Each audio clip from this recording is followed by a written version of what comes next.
দক্ষিণ এশিয়ার কূটনীতিতে বাংলাদেশ ভারত সম্পর্ককে একসময় সবচেয়ে গুরুত্বপূর্ণ বলে বিবেচনা করা হতো। সেই সম্পর্ক এখন টানাপোড়েনের মুখে। বিশ্লেষকরা বলেছেন যে রাজনৈতিক হস্তক্ষেপ আর অভ্যন্তরীণ সমস্যার সমাধান না হলে এই সম্পর্ক ভেঙে পড়ার আশঙ্কা আছে। বাংলাদেশের সাবেক প্রধানমন্ত্রী শেখ হাসিনাকে আশ্রয় দেওয়া এবং বাংলাদেশের হিন্দুদের অধিকার নিয়ে উদ্বেগ প্রকাশ করা ভারতের বিরুদ্ধে ঢাকার অভ্যন্তরীণ বিষয়ে হস্তক্ষেপের অভিযোগ উঠেছে। বিশ্লেষকরা সতর্ক করে বলেছে, উভয়পক্ষ দ্রুত কূটনৈতিক আলোচনায় না বসলে দূরত্ব আরও বাড়বে। চলতি মাসের শুরুর দিকে বাংলাদেশে এক হিন্দু পুরোহিত রাষ্ট্রদ্রোহ মামলায় জামিন না পাওয়া নিয়ে ভারতের পররাষ্ট্র দপ্তর ন্যায় বিচার নিশ্চিত করার দাবি তোলে। এ ঘটনায় সম্পর্কের টানাপোড়েন আরও বাড়ে। গত 5ই আগস্ট ছাত্র জনতার আন্দোলনের মুখে ক্ষমতা ছাড়তে বাধ্য হন শেখ হাসিনা এবং তিনি ভারতে আশ্রয় নেন। তার নেতৃত্বে আওয়ামী লীগ সরকারের প্রতি ভারতের দীর্ঘদিনের সমর্থন রয়েছে বলে অভিযোগ আছে।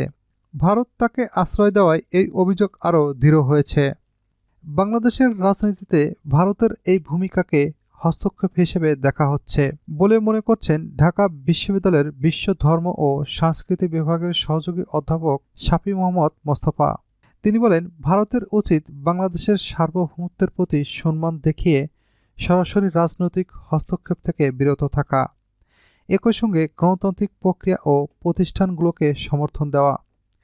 অন্যদিকে বাংলাদেশের উচিত সংখ্যালঘুদের সমস্যা ও অভ্যন্তরীণ সংকটগুলো দ্রুত সমাধান করা, যাতে সেগুলো বাইরের কোনো শক্তির পক্ষে চাপা দেওয়ার হাতিয়ার না হয়। এই সংকট ভারত ও বাংলাদেশের সম্পর্ক নিয়ে নানান সন্দেহের সৃষ্টি করেছে। বিশেষ করে ভারত পাকিস্তানের মতো বাংলাদেশ ভারত সম্পর্কও একই ধরনের টানাপোড়েন তৈরি হতে পারে কিনা। দিল্লিভিত্তিক সাংবাদিক ভারতভূষণ ডেকান হেরাল্ড পত্রিকায় লিখেছেন, ভারত যদি এমনভাবে চলতে থাকে তাহলে বাংলাদেশ পুরোপুরি তার থেকে দূরে সরে যেতে পারে।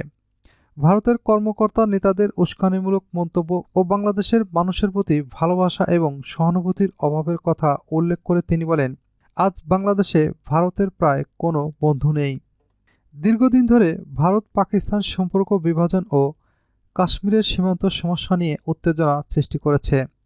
বাংলাদেশের সঙ্গে ভারতের সম্পর্ক একই পথে যেতে পারে এমন সংখ্যা কেউ কেউ করলেও দিল্লি ইন্ডিয়া ফাউন্ডেশনের গবেষণায় পবন চৌকিশ বলেন, এটা সম্ভব নয়, কারণ বাংলাদেশের বেশিরভাগ মানুষ ভারতের সঙ্গে বন্ধুত্ব সম্পর্ক চায়।